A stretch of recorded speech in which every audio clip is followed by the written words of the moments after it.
tu veux, pour tous les autres pays dans le monde, normalement, les conventions, elles prévoient plusieurs conditions. Il y a 4 conditions successives. Qui fait que, par exemple, je sais pas, si tu vas en Estonie et que tu retournes, par exemple, en France, qu'il y a un conflit de résidence fiscale avec la France, parce que tu peux être considéré à la fois résident fiscal français et à la fois résident fiscal estonien, bah, en gros, il y a une convention qui te dit, ok, on va regarder le premier critère, on va regarder le deuxième critère, les machins, les machins. Et cette convention, à la fin, elle va déterminer, en fonction de tous les critères, si tu es plutôt résident fiscal français ou estonien.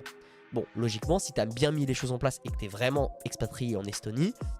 dès le premier critère, qui est le critère lié au centre des intérêts vitaux et familiaux, eh bien, ça va déterminer que tu es résident estonien et tu ne seras pas requalifié résident français. Et bien, à Dubaï, il n'y a pas ces conditions. La convention entre la France et Dubaï dit très clairement, s'il y a quelconque litige, donc si à tout moment la France peut te considérer comme résident fiscal selon elle, parce que tu es resté un peu trop de temps ou parce que j'en sais rien, il n'y aura pas de litige, tu seras directement requalifié résident fiscal français.